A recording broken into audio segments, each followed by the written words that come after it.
So our little brief here says we're going to talk about how the first year experience is being enhanced to incorporate best international practice, and we're going to share our plans and the underlying research and practice. And we're going to do that in 20 minutes, and it actually covers a lot. So we're going to give you sort of insights as to where we're hoping to go. So first, we'll talk about Katy and her new role. She's been in this role for a month now. Here's the purpose of her role: to design, develop, and deliver a sustainable first-year experience project that positively impacts on the student experience and on progression and retention. So those two words are really important. You know, ultimately the aim of this is to keep our students and ensure that they succeed. The timing is basically a 2-year project. This year we want to come up with some pilots, some initial things, and then roll out bigger changes for 2016. And then that word sustainable comes in because this is going to go into the future. Now, do you want to say a bit about your background? Sure. Yes, I'm very excited to be working on this project. I've been working for a couple of years on the GSM program here, and I know there's a great wealth of talent within the business school. I've spent about 27 years working in the higher education sector in 4 different countries, and as Susan mentioned, I've been quite lucky to work on a number of learning enhancement projects that look at, how we can better enable PhDs or master students or undergrad students coming in, make sure they have a really valuable student experience. So, in a nutshell, that's me. Cool. Now, keep it short. Yeah, exactly. And what we're going to do is I'm going to talk a little bit about what I've been doing for the last semester, and then I'll hand it over to Katy, and we'll talk about what we've already achieved over this last month and what we're hoping to go on and do for the next swell. So I was lucky, as Susan mentioned, to have a period of, it was called professional development leave. It wasn't really an academic research sabbatical, but it was the same idea. This will be my 20th year at this university, and it's the first time the dean said, here's a budget, have a semester off from teaching and go and benchmark and learn things. So it was fascinating, and I was given a lot of freedom within some clear guidelines for what I was looking for.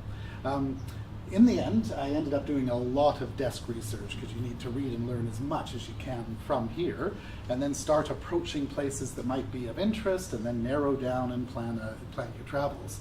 In the end, I visited 10 universities or institutions, mostly in North America and Australia, because the dean's budget wouldn't take me to Europe and Tahiti and everywhere else. But I also managed to attend a couple of really good conferences that just happened to align with the time period I had. I wrote a big report. The recommendations are sitting with the dean right now, and a lot of it very much relates to what Katy's job is all about. So there's a lot of overlap here. It's a really rare opportunity, and it was actually really redeeming as well, because I would be emailing people and saying, hi, I'm Doug from New Zealand. I read that you're doing this sort of a thing. We would interact by email or phone or Skype, and then I might request ultimately to go visit them.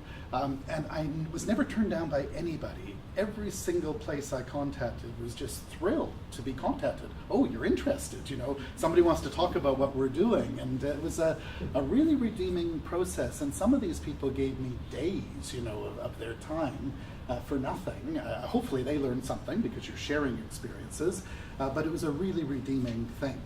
Now, I wasn't aware when we started this that Susan was going to do that little activity out front, but it was a great activity because it did exactly this, getting us to think about what is the first year experience through the eyes of a student. And of course, this is a really big area.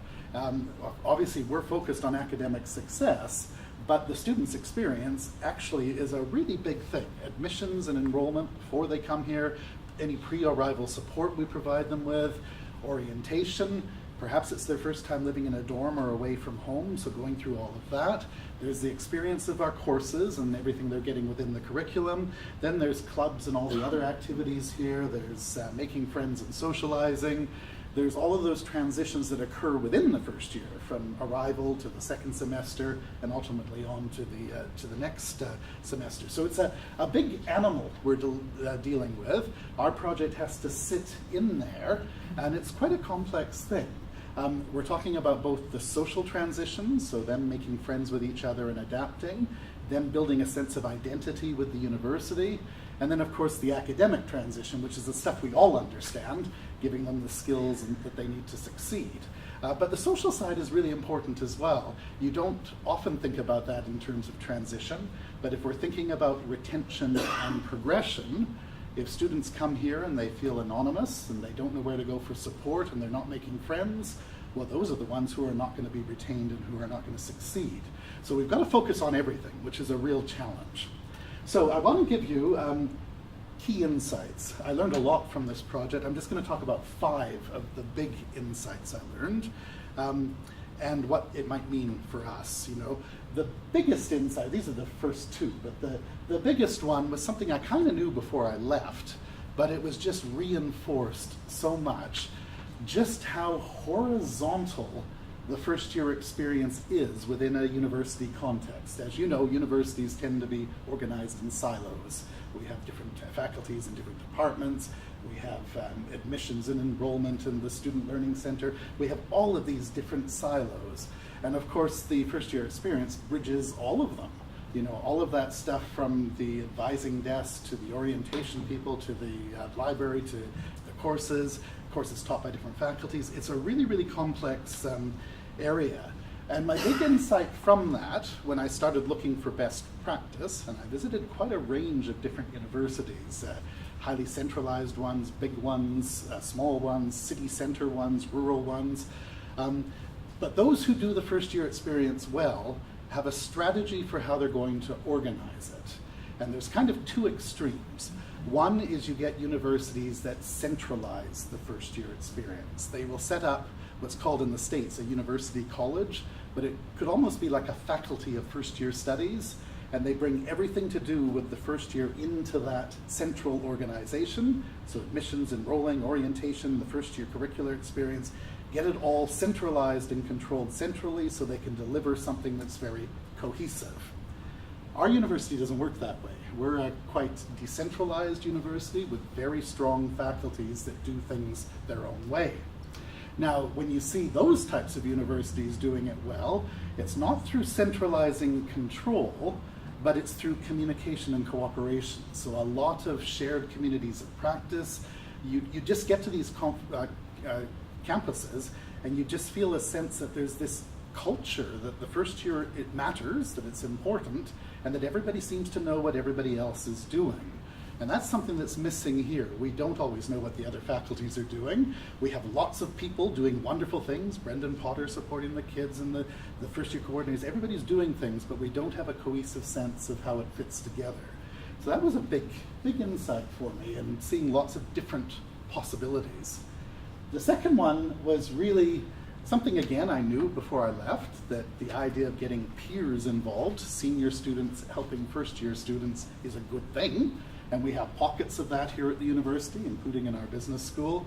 But when I went to these schools to see what that means and how they do it and how extensively they do it, it was mind-blowing to realize just how much more we could achieve, and it's low cost. If you get senior students involved helping junior students, and you're not paying them, you're giving them other ways of rewarding them, you can achieve a huge amount.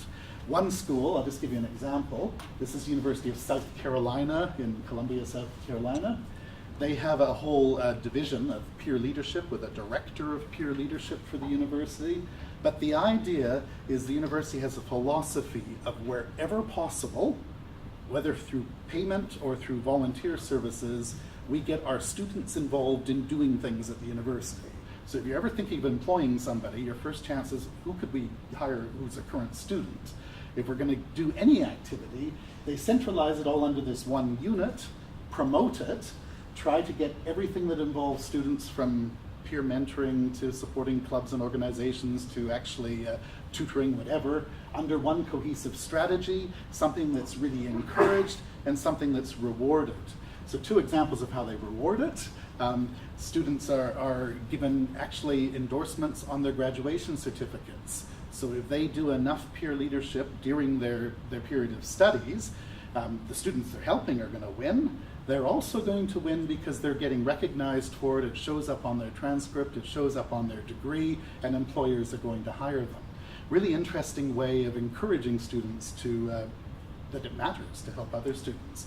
They also have courses. So you'll be a stage 3 student, let's say a year 3 student, and you're helping in a first-year seminar or a first-year seminar course as a peer leader, you'll be taking a stage 3 leadership course, where part of your course is about the hours that you spend helping other students, and then the other part of the course is learning about leadership and theories and management tools and all of that, and writing reflective essays about what you're doing and how you're learning. So you actually are getting academic credit for volunteering, and you're getting something, again, that employers will ask for. So that was really, really neat.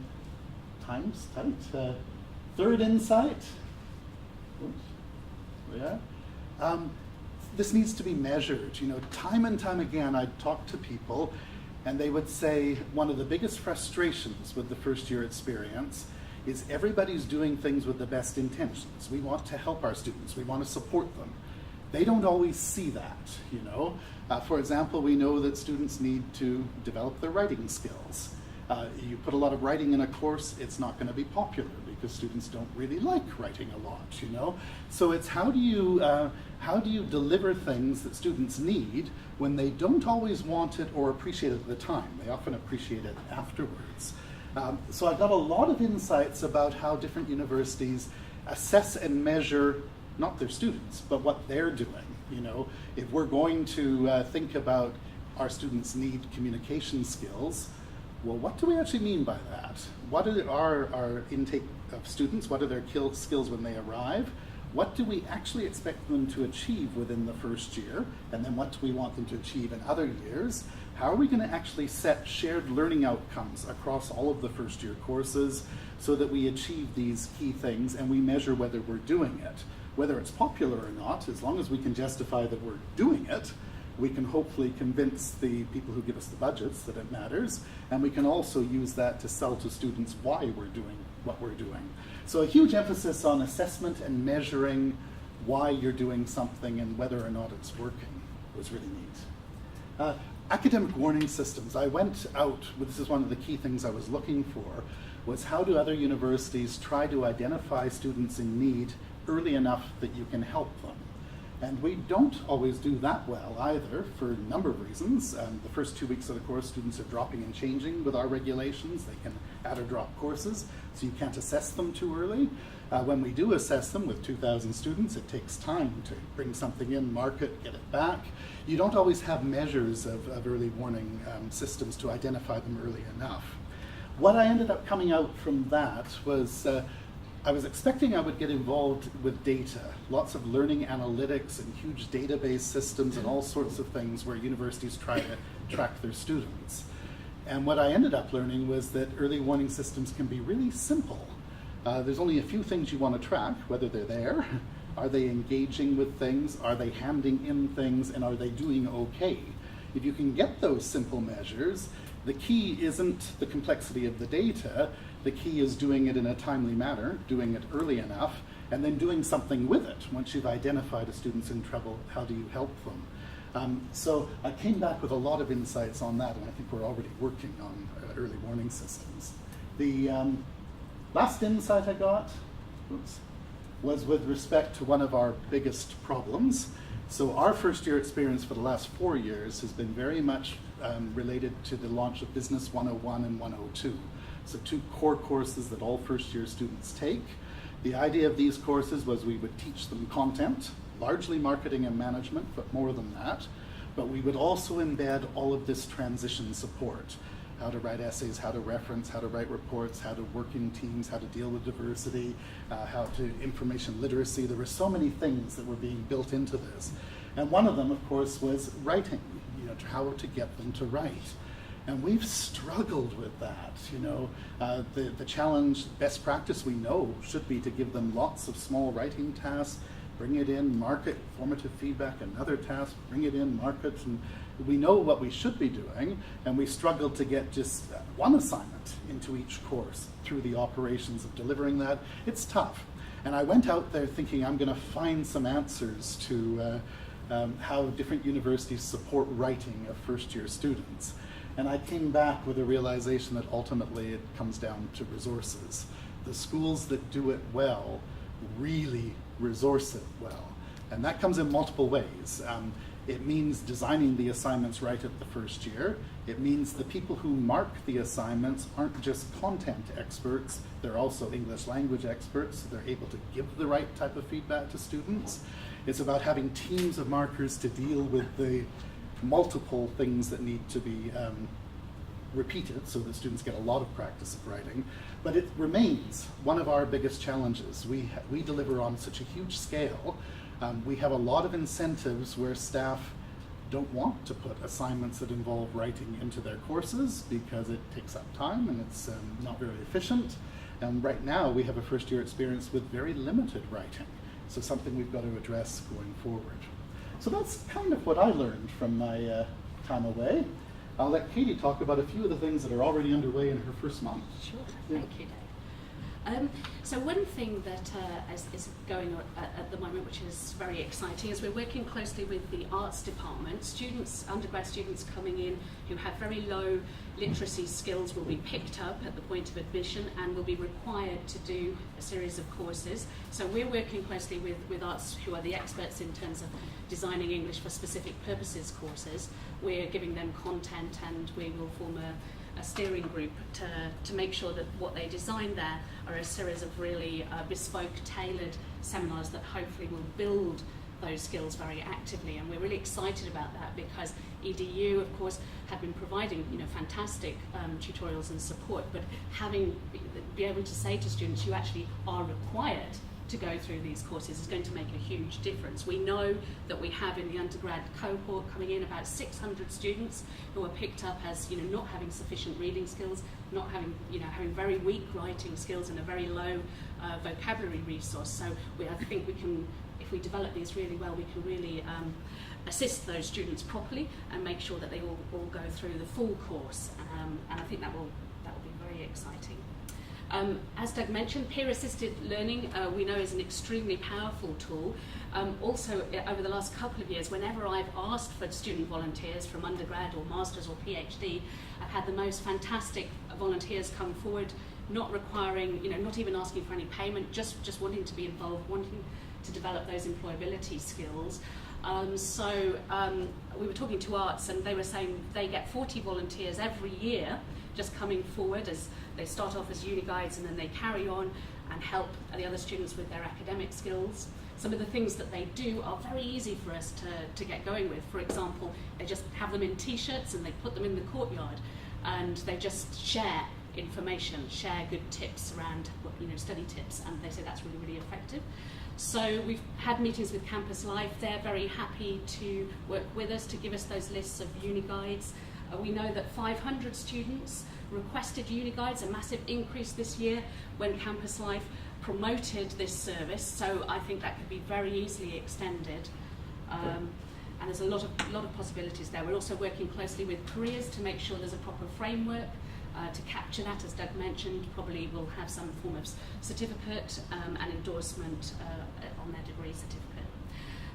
We are playing with some different early warning systems. Andrew, of course, has done a lot of work in this area and looked at sort of how attendance, obviously we can look at attendance in the first few weeks. If we're seeing students drop out, we can see that they're not engaging. With a good LMS system, we'll be able to also track what's going on there. Doug's tracking in Piazza already.